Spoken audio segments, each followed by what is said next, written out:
After first holding the World Forum in 1993, the Auto- und Technik-Museum Sinsheim in southern Germany was again hosting the World Forum of Automobile Museums in 2016. For meeting and exchanging knowledge with those who share a passion for motoring heritage, putting a global perspective on the issues and challenges facing motor museums throughout the world.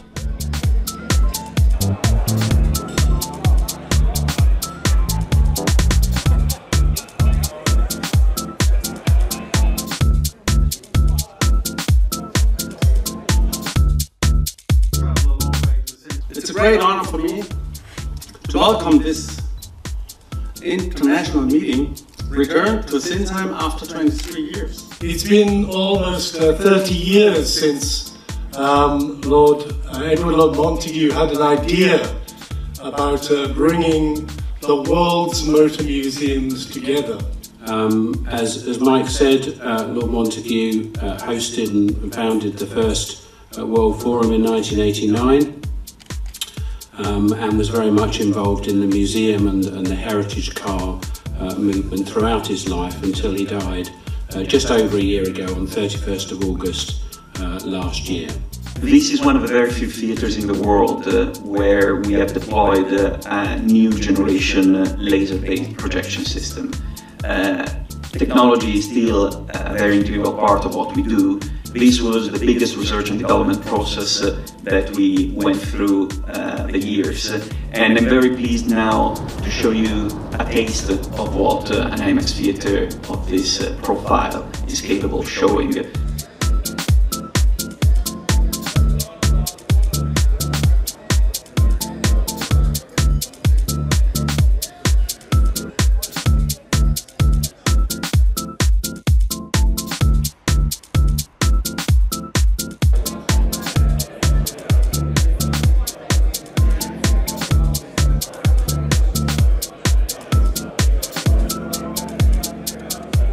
My English is not perfect at all, and the official language of the World Forum is broken English anyway.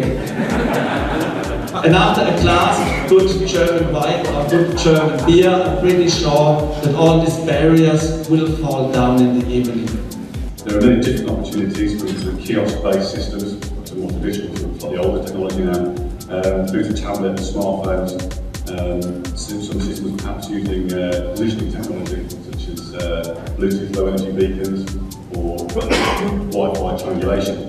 We only have very simple rules because we are a very simple management of a simple museum with simple trucks. We don't have this high complexity of your museums. So our 10 rules are very, very simple. If you want to have a copy of that, it will be available for you. We are the largest UK license manufacturer. The whole site has been refurbished and renovated over the last 5 years from the existing site. We've brought forward new routes across, new fascias, new offices, and work to 3 exhibit areas and 3 brand new exhibit areas in the process. And the final result is, I'm sure you agree, it's quite an impressive building, both inside and out.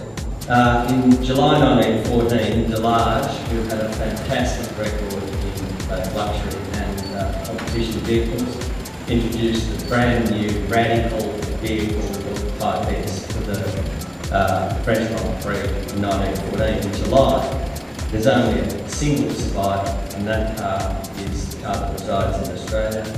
A crack developed in the engine block, so we make 3D models of the engine block. In our case, we printed the tool, the mould, not the part. The automotive cultural heritage in Germany is represented by the Parlamentskreis Automobiles Kulturgut. The red arrow indicates where we stand right now. And most importantly, actually, on this slide is the logo on the right bottom, the UNESCO logo with this rather strange blue sign. That is what we go for, and that's what we aim for. That is the logo that we want to use in the future.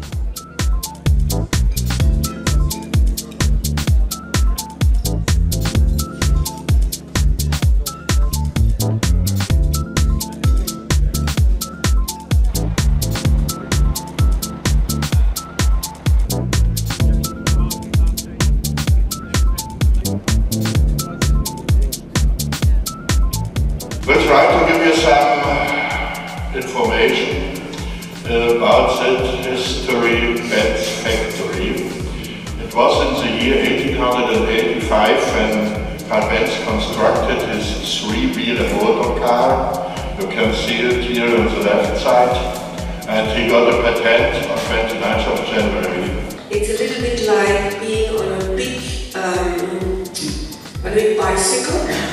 But a bicycle, you'll see the small wheel in front. It's very, very skinny. And if you're going in between the stones, you fall from the middle. And that's not very comfortable. Please go to the bus. We will start immediately at 5 p.m.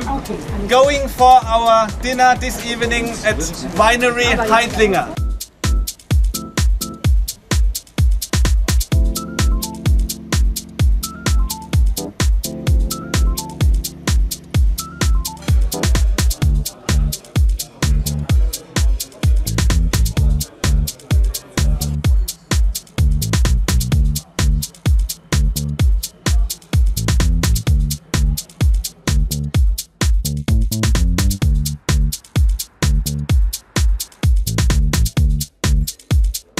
Bertone started to produce bodies for cars in the late 20s, but the company has been established many years before. Some years ago, 5 years ago actually, they decided to sell the jewels of the crown of the collection. The 5 best cars they gave to RM, and they were auctioned in Villa d'Este in 2011. Our founder, Alan Newman, he was one of the great producers of caravans, famous with Arriva caravans and the Newman mobiles. He was the founder of our foundation, and he had a big collection. He always collected cars all over the world. He loved cars, he loved automobiles, he loved caravans, he loved motor caravans. So we have in our collection over 200 of his cars. A caravan without a car, you can't move it. So we are also an automobile museum. Today we are the only company worldwide which is able to detect a small fingertip with your small finger on a car in every position which is conductive, which is metalwork. Okay, now a person, a visitor maybe, tries to touch a car or try to steal a mascot of a radiator, and what happens now is a sound is generated. This sound is not extremely loud, but it's loud enough that people in an area of, let's say, 10, 20, 30 meters will hear this. It is now fair to say that most people who want information do not go to a library or to school or museum, but to the mobile phone, which has become their major source of information and knowledge. So it's essential that we involve as much of this section of society, usually the younger end, as we can, by including the principle that exhibitions should always provide an enjoyable and entertaining experience.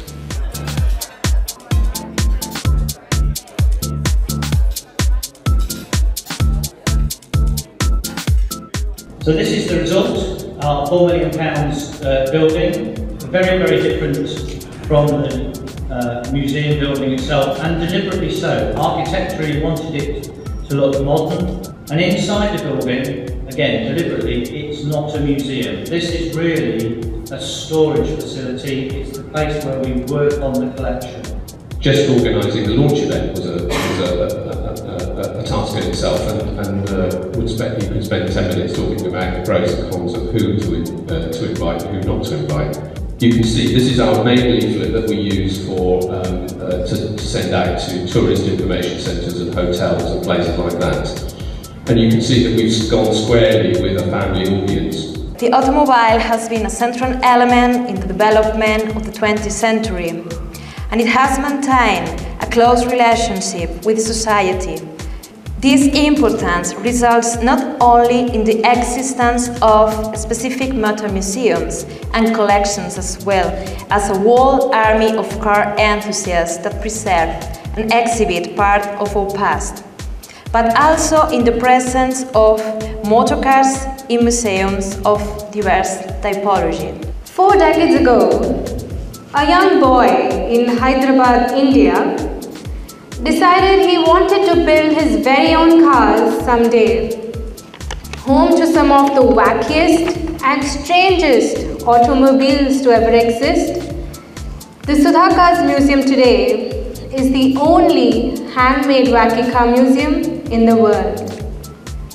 With over 200 creations of all types under its roof, it draws several thousand visitors every year, garnering the attention of world media and quite naturally finding a spot in the Ripley's Believe It or Not.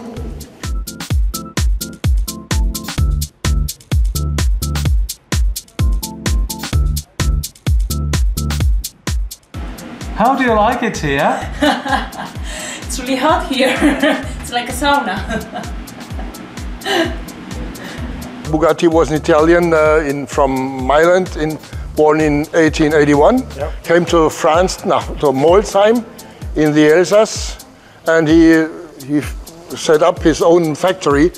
He was fond of car racing, and he wanted to have special cars that he can buy his baguette in the morning, and in the afternoon with the same car go on the racetrack. And they said, "Papa, can I have a race car?" Because this was a Grand Prix car. Yeah. And they would get in their cars and they would become boy racers, and we still use that expression today.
I just want to give you some introduction words before you start on your guided tours. And I learned that you have a tough schedule today. So besides our museum, you visit another, relatively big the funny one. Like Mr. Steskal already said, welcome to our new museum. We're always talking about our new Porsche Museum because we used to have one already. It was pretty small. It was about 8 to 10 cars. After this car was produced, the chief designer said it looks like a pig waiting for food. So overnight, they painted it as a pig. And next morning, the drivers came and they said, we're not going to drive this car. It's ruining our image. It has never won anything.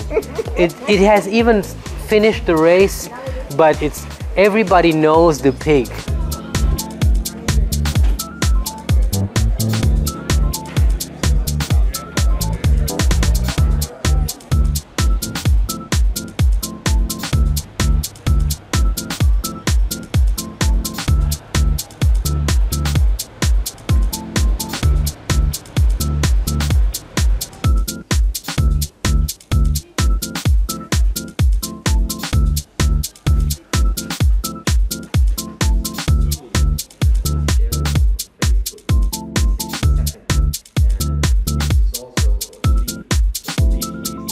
If you're not digital yet with your museum, go digital.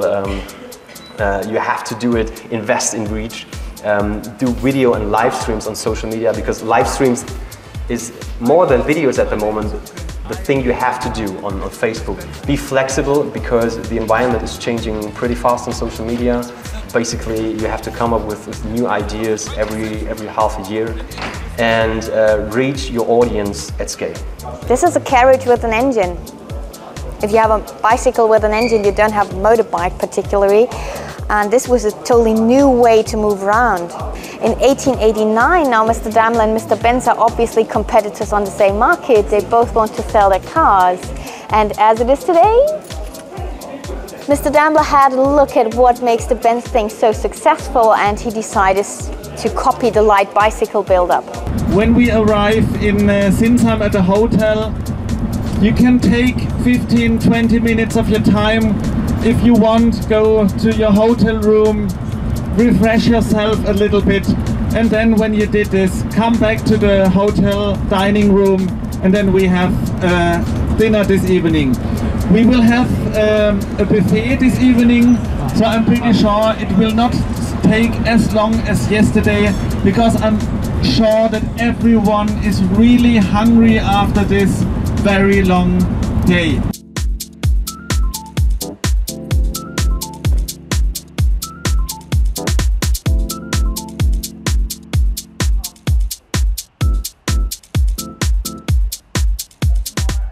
If you know you want something and you need it, say so and argue it well. If you've got or could get the money from somewhere else, don't admit it, hide it. And donors like to help those who help themselves. And a final one in many ways, the real truth, the most deserving cases don't always get the money. At present, our association has about 50 members, with new museums joining periodically and with very few cancellations. Our brass-colored map is equipped with a simple search and find index. This is a must with 250 museums, so we subdivided it into areas, regions and locations. The result was the most complete register for automotive and car-related museum in the country. With one difference, we created a two-class system for members and the others. The result was a brochure produced to inform everybody about all museums at one glance, something to put in the glove compartment. A couple of things that you can see here. First of all, I put up this illustration because there are a lot of social media channels out there. So the prevailing advice is really, as you see at the bottom, is to focus on one or two, maybe three channels, really depending on the personnel and the amount of time you want to devote to it. And right now, what you know, the best thing to start out with, every museum should have a Facebook page at a minimum. What about the risk of, for example, negative comments, and how can you react if you get something like that? You want to address that? We get that on our blog. We get comments sometimes that are super negative. You just ignore those. And delete but we them. delete them. If there's cursing and things like that, we just delete it. Because that's just not appropriate. During our conference, I heard a lot of very interesting ideas, interesting proposals, interesting discussions, and I think that many of these things we already are implemented in our exposition.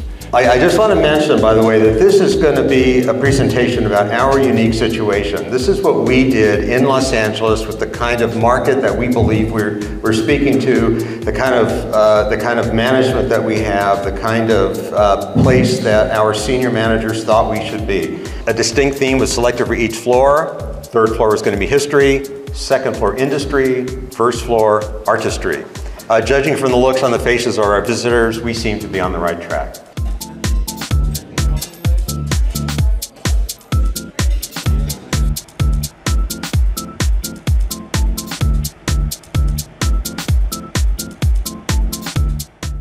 Founded by the Romans, Speyer is one of Germany's oldest cities, dominated by the Speyer Cathedral. Inside are the tombs of 8 Holy Roman Emperors and German kings. And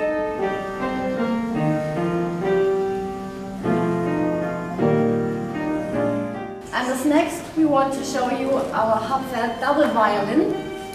It was called the 8th World Wonder because nobody could believe that it is possible to play a piano with 6 violins together without a musician.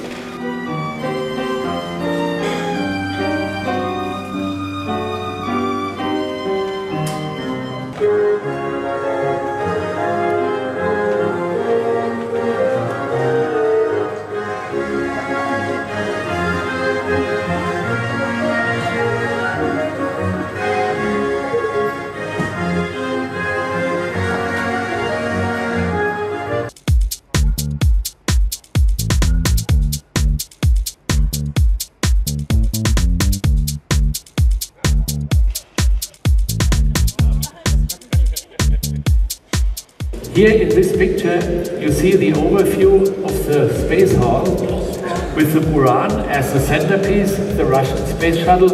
And the Buran is very interesting for me because I see in the Buran the US space shuttle. And here the payload bay, it's a tank where they use for takeoff for this Buran for the approach and landing test. And it's interesting that the size of that tank is pretty much Space Lab. And this is the area where the Space Lab was mounted in the US shuttle. I think Ulf Merbold can confirm this. Ladies and gentlemen, it's of course a very welcome opportunity for me to see you all and talk a little bit about my flights. And the first thing I'd like to point out is, of course, I have a very attractive relationship to this particular museum.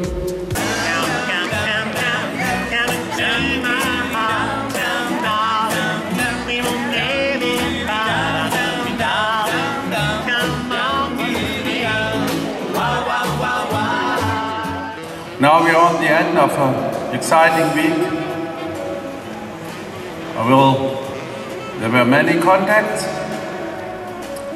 For me personally, it was very inspiring to speak with you all. And when I see what nations are there, it's impressive and it's a good thing that you're here.